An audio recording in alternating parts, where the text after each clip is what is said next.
솔로몬 왕의 아들에게 이렇게 말했습니다. 아들아, 행복하게 살고 싶으냐? 그리고는 사랑하는 아들에게 행복하게 사는 비결을, 자신이 살아오면서 깨달은 그 비결을 조근조근히 가르쳐 줍니다. 잠언의 거의 대부분의 분량이 바로 그런 얘기고요.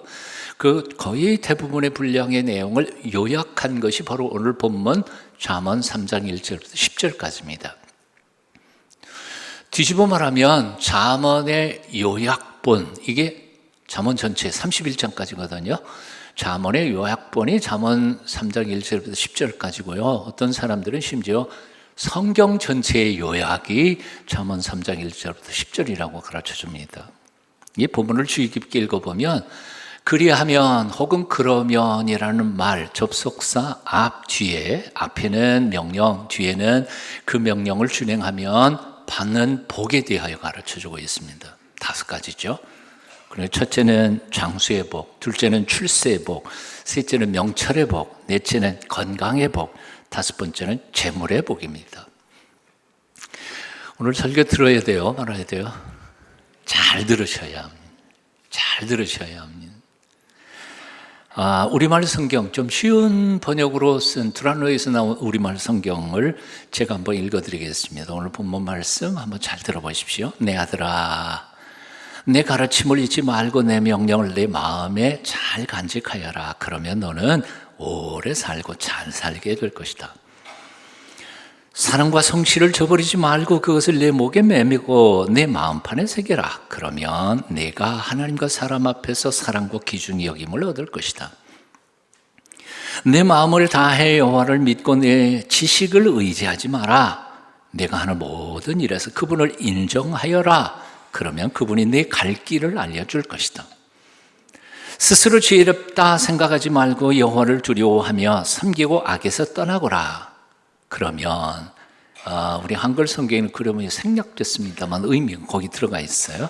그러면 이것이 내 몸을 건강하게 하며 내 뼈에 영양분이 될 것이다.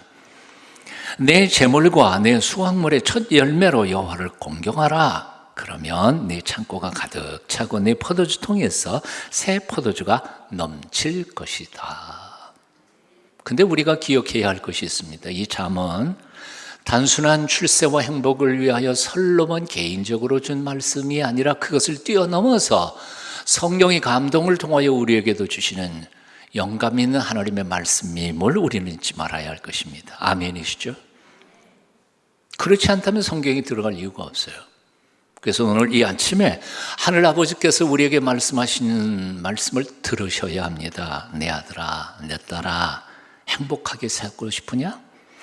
장수하고 싶니? 출세하고 싶니? 인생 갈림길에서 언제나 바른 길을 선택하고 싶니? 건강하게 살고 싶니? 물질의 부족함이 없이 살고 싶니? 그러면 내 말을 잊지 말고 마음을 다해 지켜 행하라. 마음을 다해 지켜 행하라. 지켜 행하는 게 중요합니다. 행복의 비결을 안다고 해서 저절로 행복해지는 게 아닙니다. 실천할 때 행복해질 수 있다는 겁니다. 솔로몬 대왕의 한평생을 한번 돌이켜 보십시오. 이렇게 지혜로운 말을 아들에게 주었으면서도 자기는 말년에 지켜 행하지 않으므로 하나님 앞에 버림받은 참 비참한 사람이 됐습니다.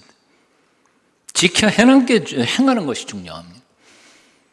잠언 3장 1절 여러분 뜻을 생각하면서 한번 같이 크게 같이 읽어보십시다. 시작. 내 아들아, 나의 법을 잊어버리지 말고 내 마음으로 나의 명령을 지키라. 지키라. 아는 사람은 많아요. 그대로 지켜서 아는 사람이 별로 많지 않아요. 오늘 본문을 묵상하면서 본문은 5가지 얘기하고 있지만 거기에 핵심만 뽑아서 3가지 행복의 길을 소개합니다. 첫 번째는 재물에 대한 이야기입니다. 재물은 우리의 삶에 꼭 필요합니다. 오늘날과 같은 현대 사회에서는 돈 없이 사는 것은 불가능합니다. 그럼에도 불구하고 돈이 인생의 전부도 아니고 돈 많다고 반드시 행복해질 수 있는 것도 아닙니다. 그래서 오늘 9절은 이렇게 말씀합니다. 내 재물과 내 소산물의 처음 익은 열매로 여호와를 공경하라. 그리하면 내 창고가 가득히 차고 내 포도즙 틀에서 새 포도즙이 넘치리라.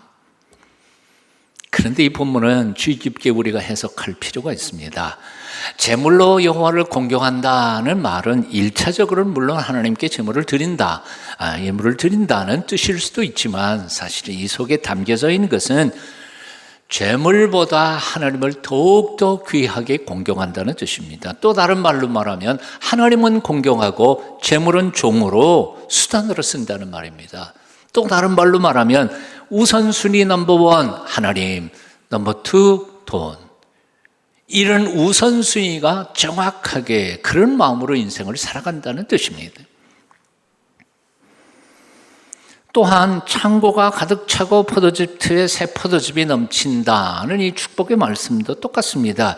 몽땅 다 우리가 하나님 말씀만 지켜 행하면 부자, 재벌, 삼성 재벌처럼 다 그렇게 산다, 그런 뜻 아닙니다. 오히려 하나님의 말씀대로 살려고 노력하다가 보면 하나님께서는 행복하기 위한 삶에 전혀 부족함이 없이 때마다 일마다 우리에게 채워주신다는 뜻이지요. 그냥 몽땅 다 부자 된다는 그런 뜻은 아니라 그 말입니다. 세상을 돌아보면 세상에는 하나님과 재물의 우선순위를 바꿔놓고 사는 사람들이 있습니다. 돈이 목적이고 하나님은 수단인 사람들, 하나님 이용 좀 해먹고 돈 좀 벌고 싶어서 하나님을 찾았다가 마음대로 뜻대로 안 되면 그냥 가차없이 하나님을 떠나는 사람들, 교회를 떠나는 사람들이 있습니다.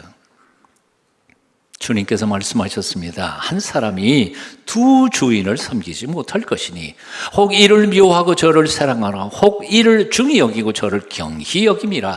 너희가 하나님과 재물을 겸하여 섬기지 못하느니라. 핵심이 뭐예요? 하나님은 주인으로 섬겨야 할 뿐이고 돈은 종으로 우리가 부려야 할 거지, 거꾸로 놓고 돈이 목적이고 돈을 주인 삼고 하나님을 방법 수단으로 부려서는 안 된다, 그 말입니다. 참된 행복은 재물의 양에 있지 않습니다. 많은 재물을 얻으면 정말 그냥 행복해지는 게 아닙니다. 오히려 재물을 주신 하나님을 공경하며 많든 적든 간에 하나님이 주신 것을 복되게 쓰고 나누는 삶에 진정한 참된 행복이 있다는 겁니다. 박철씨라고 하는 분이 행복한 나무는 천천히 자란다 라는 글을 썼는데요. 그 글을 조금 읽어보면 이렇습니다. 부자는 재산이 많은 사람이 아니라 가진 것에 자족할 줄 아는 사람이다. 많이 가지면 가진 것을 지키기 위해 에너지를 쏟아야 하고 오늘날 갑자기 가진 것을 잃게 되면 잃어버린 괴로움을 감당해야 한다. 그래서 있는 그대로 만족할 줄 아는 사람, 적게 가지고도 흡족해하며 욕심을 비운 사람, 현재 있는 그대로 감격하며 사는 사람이야말로 진짜 정말 부자인 것이다. 사람들이 불행한 이유는 단 한 가지, 자신이 행복하다는 사실을 잊고 살기 때문이다. 눈을 들어 세상을 보면 헤아릴 수 없는 행복에 둘러싸여 있지만 우리는 불행을 헤아리는 데에만 바빠서 그 많은 행복을 잊어버리고 산다. 눈을 들어 주위를 다시 한번 살펴보라. 그리고 주위에 있는 행복을 손가락으로 천천히 하나하나 꼽아가며 헤아려보라. 당신이 얼마나 행복한 사람인가를 깨닫게 될 것이다. 아멘. 재물의 양, 많은 재물이 나를 저절로 행복하게 만드는 게 아닙니다. 잊지 말아요. 오히려 재물을 허락하신 하나님을 공경하며 하나님이 주신 것에 자족하며 하나님이 주신 것으로 하나님이 원하고 기뻐하시는 일에 마음껏 잘 쓰고 이웃들과 나누는 삶에 진정한 행복은 있을 줄 믿습니다. 그러므로 사랑하는 여러분이요, 적든 많든 내게 있는 재물을 허락해 주신 하나님을 찬양하면서 사십시다. 그 주신 것에 자족하며 감사하며 지혜롭게 쓰고 나누며 하나님 안에서 살아갈 때 하나님께서 우리를 위해 예비해 놓으신 행복과 복이 차고도 넘칠 줄로 믿습니다. 이런 이유 때문에 다윗은 이렇게 고백했습니다. 여호와가 나의 목자가 되시니 내게는 부족함이 없습니다. 돈이 많아서 부족함이 없는 게 아닙니다. 하나님이 그분이 나의 목자가 되시니까 뭐 더 바랄 것 없다는 이야기입니다. 하박국 선지자도 이렇게 노래했습니다. 비록 무화과 나무가 무성치 못하며 포도나무에 열매가 없으며 감람나무에 소출이 없으며 밭에 식물이 없으며 우리의 양이 없으며 모양간에 소가 없을지라도 나는 여호와를 인하여 즐거워하며 나의 구원의 하나님을 인하여 기뻐하리로다. 주 여호와는 나의 힘이시라. 나의 발을 사슴과 같게 하사 나로 나의 높은 곳에 다니게 하시리로다. 아멘. 근데 왜 이 하나님의 말씀을 읽는데 여러분 얼굴이 어두워지십니까? 걱정하지 마세요. 우리 하나님은 우리 모두가 하박국처럼 살라고 명령하신 적도 없고 그렇게 살기를 바라지도 아니하시는 하나님이십니다. 아니 오히려 우리가 다윗과 하박국과 같은 믿음으로 살아갈 때 우리의 모든 쓸 것을 때마다 일마다 공급해 주시겠다고 약속하신 사랑의 아버지이십니다. 믿으세요? 주님 말씀하셨잖아요. 그러므로 염려하여 이르기를 무엇을 먹을까 무엇을 마실까 무엇을 입을까 하지 말라. 이는 다 이방인들이 구하는 것이라. 너희 하늘아버지께서는 이 모든 것이 너희에게 있어야 할 줄을 아시느니라. 뭐라고요? 다시 이 모든 것이 너희에게 있어야 할 줄을 아시느니라. 아신다는 말은 뭐예요? 알고 끝난 거예요? 아니요. 아시기 때문에 때마다 일마다 공급해 주시겠다는 책임진다는 약속입니다. 그런즉 너희는 먼저 그의 나라와 그의 의를 구하라. 그리하면 이 모든 것을 너희에게 더하시리라. 하박국처럼 살아야 된다 그런 뜻 아니에요. 그는 믿음으로 살라는 거예요. 그럼 하나님 책임져 주신다는 거예요. 공중 나는 새를 보라. 농사하지 않으며 곡식모와 곡간 안에 들인 것이 없어도 세상 주관하는 주님 새를 먹여주시니 너희 먹을 것을 위해 근심할 건 뭐냐. 들의 백합화를 보라. 길쌈수고 안에도 솔로몬이 입은 옷도 이 꽃만 못하였네. 아궁 속에 던질 풀도 귀히 입히시거든 사랑하는 자녀들을 입히시지 않으랴. 너희들은 세상에서 무엇 먹고 마시며 무슨 옷을 입고 살까 염려하지 말아라. 이는 이방 사람들이 관고하는 것이요 너희 하늘 아버지는 너희 쓸 것 아신다. 너는 먼저 주의 나라 그의 의를 구하면 하나님의 모든 것을 너희에게 주시리. 내일 일을 위하여 아무 염려 말지니 내일 염려하지 말라. 오늘 고생 족하다. 한번 따라해 보십시오. 내일 염려하지 말라. 오늘 고생 족하다. 오늘 아무렇게나 막 살아도 내일 준다 그 뜻 아니에요. 오늘 주어진 삶에 충실하게 열심히 살다가 보면 내일은 하나님이 알아서 우리의 앞길을 인도해 주신다는 뜻이죠. 걱정하지 맙시다. 헬라어 원전에서는요 이 말씀이 이렇게 말했어요. 내일 염려는 내일 해라. 내일 염려까지 오늘까지 끌어들여서 염려할 거 뭐 있냐 하는 거지.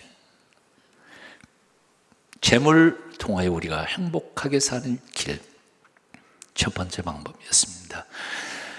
행복의 길 두 번째를 소개합니다. 출세입니다. 출세. 3절 4절 읽어보실까요? 함께 읽습니다. 시작. 인자와 진리가 내게서 떠나지 말게 하고 그것을 내 목에 매며 내 마음판에 새기라. 그리하면 내가 하나님과 사람 앞에서 은총과 귀중히 여김을 받으리라. 사전에서 출세라는 단어의 정의를 한번 읽어봤어요. 사전에서 뭐라고 그러냐면 출세는 이런 거예요. 사회적으로 높은 지위에 오르거나 이름을 널리 떨치는 거, 이게 출세라는 거죠. 뭐 출세는 세상에 나오는 게 다 출세지만 이런 거예요. 근데 오늘 본문 말씀 보니까 뭐라고 되냐면 하나님과 사람 앞에서 은총과 귀중히 여김을 받으리라. 이게 바로 출세 아니에요? 다른 거 필요해요? 하나님과 사람들 앞에서 귀중히 여김을 받는다, 은총을 받는다. 이게 출세예요. 그럼 출세의 비결이 뭡니까? 그 앞절 3절에 보니까 인자와 진리로 내게 떠나지 않게 해라. 여기 인자라는 말은 히브리어에서 헤세드 많이 들으셨을 거예요. 번역은 사랑, 인자, 자비, 너그러움, 친절, 연민, 호의 등등으로 번역되는 단어이고요. 하나님께서 죄 많은 우리 인생들을 인자, 긍휼을 베푸셔서 당신 아들을 대신 죽이신 그 긍휼하심, 그 사랑, 변치 않는 사랑을 헤세드라고 표현했습니다. 자, 두 번째로 진리 또는 신실, 진실. 예메트라고 하는 히브리어 단어인데 견고하다, 진실하다라는 뜻 아만에서부터 온 것인데 이걸 명사로 번역하면 성실성, 진실성이라고 번역되는 겁니다. 즉 다시 말하면 인자함, 다른 사람을 향하여 너그러운 마음, 그 사랑을 품고 자기 자신의 삶에서 성실함으로 살아가게 되면 하나님도 그 사람 인정하고 사람들도 그를 은총과 존귀함을 받게 될 것이다 하는 게 오늘 본문의 말씀입니다. 그래서 오늘 본문을 쉽게 풀면 이런 겁니다. 출세하고 싶으냐? 하나님과 사람들에게 인정받고 싶으냐? 인자와 성실을 가슴판에 새기고 날마다 그것을 삶에서 실천하라, 그런 뜻입니다. 좀 더 풀어볼까요? 출세하고 싶으냐? 하나님과 사람들에게 인정받고 싶으냐? 남에게는 너그러운 사랑을, 자신에게는 성실함을 실천하라. 그리하면 하나님께도 세상에서도 인정받는 사람이 되리라. 아멘. 한번 따라해 보시겠습니다. 요약해서 남에게는 너그러움을, 자신에게는 성실함을. 시작. 아멘. 그게 출세하는 비결이에요. 우리는 야합하고 적당한 방법, 사기치는 방법으로 돈 벌 수도 있을지 몰라요. 그리고 별의별 사기를 쳐서 높은 자리에 올라갈 수도 있을지 몰라요. 오래가지 못합니다. 금방 무너져 내립니다. 하지만 인자와 성실로 살아갈 때 좀 늦는 것 같지만 하나님께서는 때가 되면 높여주실 줄로 믿습니다. 미우라 아야권은 남편의 수입만으로 생활이 어려운 참으로 가난한 가정주부였습니다. 푼돈이라도 벌어서 좀 살림에 보탤까 해서 집 한 구석을 개조를 해서 조그만 구멍가게를 냈습니다. 워낙 친절하고 그리고 좋은 물건을 정직하게 파니까 다른 동네, 옆 동네에도 다 소문이 나서 수많은 손님들이 찾아왔습니다. 장사가 너무 잘 돼서 쉴 시간도 없이, 그리고 물건을 트럭으로 운반해서 채워 놓아야 할 판이었습니다. 그러던 어느 날 직장에서 돌아온 남편이 아내가 바쁘게 쉴 틈도 없이 일하는 모습을 보고는 안쓰러운 마음에 농담 반 진담 반으로 이렇게 말했습니다. 우리 가게가 잘 되는 건 좋지만 주위 다른 가게들 다 망하게 생겼다. 그 이야기를, 두 부부가 다 아주 신실한 크리스찬이었으니까요. 그 이야기를 듣고는 이 미우라 아야코는 깊이 고민을 하다가 가게의 물건 수를 줄이기 시작했습니다. 어떤 물건은 아예 가게에 준비도 안 했습니다. 손님들이 와서 찾으면 그 물건은 우리 집에 없습니다. 저 아랫집에 가시면 있을 거예요. 그리고 손님들을 나누어서 다 다른 가게로 나눠 보냅니다. 그러다 보니까 당연한 거죠. 돈은 적게 벌 수밖에 없었습니다. 그럼에도 불구하고 시간은 많이 남아 돌아갔습니다. 그 남은 시간에 성경을 읽습니다. 큐티합니다. 그리고 몇 자씩 끄적거리면서 글을 쓰기 시작합니다. 그렇게 짬을 이용해서 틈틈이 써서 발표한 소설이 여러분 잘 아시는 양치는 언덕 혹은 빙점이라고 하는 노벨 문학상을 받은 소설입니다. 남을 배려하는 인자, 사랑, 나 자신을 가지런히 하는 성실함, 이것이 바로 행복의 씨앗이라는 거죠. 주위 사람들의 아픔과 어려움을 돌아볼 줄 모르고 오직 내 것만 챙기려는 사람은 결코 창조적인 생각을 할 수 없습니다. 삶의 위대한 인생의 가치들도 발견할 수 없습니다. 그래서 나 하나 잘 먹고 잘 살겠다고 발버둥 치는 사람 머릿속에 무슨 좋은 생각들이 나오겠습니까? 나눌 게 없어 하고 핑계대지만 사실은 곰곰이 생각해 보면 없어서 못 나눈 게 아닙니다. 사랑이 부족할 뿐이죠.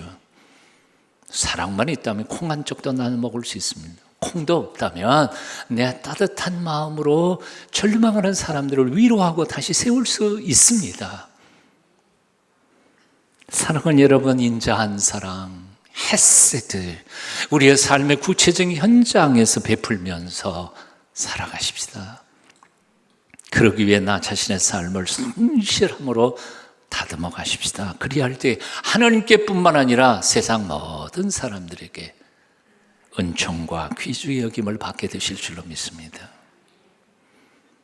행복의 길 세 번째입니다. 하나님과의 관계입니다. 5절 6절 함께 읽어보실까요? 시작. 너는 마음을 다하여 여호와를 신뢰하고 내 명철을 의지하지 말라. 너는 범사에 그를 인정하라. 그리하면 내 길을 지도하시리라. 내 명철을 의지하지 말고 하나님 믿어. 프로슨 쉬운 번역이 이렇게 썼습니다. 스스로 똑똑한 채 하지 말고 하나님을 신뢰해라. 인생이 갈림길에 설 때마다 바른 길 선택하도록 도와주실 것이다. 7절 8절도 읽어보실까요? 함께 읽습니다. 스스로 시작. 스스로 지혜롭게 여기지 말지어다. 여호와를 경외하며 악을 떠날지어다. 이것이 내 몸에 양약이 되어 내 굴수를 윤택하게 하리라. 쉬운 번역도 읽어드릴까요? 저잘난 채 하지 말고 하나님을 경외하며 악을 행하지 말라. 그러면 몸이 튼튼하고 골수가 윤택한 건강한 인생을 살게 될 것이다. 생각해 보십시다. 하나님이 누구신가요? 하나님이 누구신가요? 하늘과 땅을 지으시고 그 가운데 하나님 당신의 형상대로 사랑으로 우리를 지으신 창조주 하나님이시고 온 우주의 주인이신 분이십니다. 근데 그런 하나님하고 날마다 싸우면서 내 인생이 행복하기를 바란다는 게 얼마나 멍청한 짓이겠습니까? 비유컨대 세대로 사는 사람이 집주인하고 밤낮 아침 저녁으로 싸운 다음에 그 행복한 삶을 살 수 있겠습니까? 그럴 수는 없어요. 하나님하고 화해하시길 바랍니다. 로마서에서 사도 바울이 말하는 것처럼 하나님과 화평하십시오. 천지의 주인이신 하나님, 우리 인생의 주인이신 하나님과 화목하십시오. 매사에 그분을 인정하고 그분의 사랑을 믿으십시오. 스스로 똑똑한 척, 잘난 척 하지 말고 매 순간 저 모자라요, 하나님 도와주세요, 도움을 구할 줄 아는 사람이 되십시오. 모든 삶의 길목마다 하나님께서 우리 앞길을 인도해 주실 줄로 믿습니다. 우리의 몸과 마음이 강건하여 골수가 윤택한 건강한 삶을 살게 해 주실 것입니다. 우리가 잘났으면 얼마나 잘났겠어요? 똑똑하면 얼마나 똑똑하겠어요? 오늘 말씀처럼 똑똑한 채 하지 말고 범사에 하나님을 인정하면서 사십시다. 잘난 채 하지 말고 매 순간 하나님의 도우심을 구하십시다. 이웃들에게 너그럽고 따뜻한 사랑을 베풀고 자기 자신에게는 성실하게 살아가십시다. 하나님께서 주신 재물이 적든 많든 간에 감사하고 자족하면서 하나님의 뜻에 합당하게 잘 쓰고 나누면서 살아가게 될 때 하나님께서 우리의 앞길을 가장 복된 길로 인도해 주실 줄로 믿습니다. 2000년 전 주님께서 오셔서 이렇게 말씀하신 적이 있으십니다. 너희가 성경에서 영생을 얻는 줄 생각하고 성경을 연구하거니와 이 성경이 곧 내게 대하여 증언하는 것이니라. 구약에 있는 말씀들, 심지어는 잠언에 있는 모든 말씀들이 사실은 사람이 되어 오신 예수 그리스도 안에서 성취되었습니다.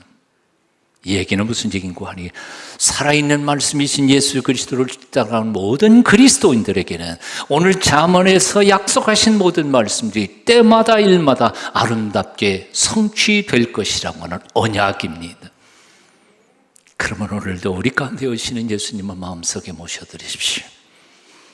주님 가신 그 십자가의 길, 사랑과 성실의 그 길을 끝까지 따라가며 우리 앞길 열어주시는 주님의 은총 안에서 남은 생에 정말 멋지고 복된 인생 살게 되시기를 축원합니다.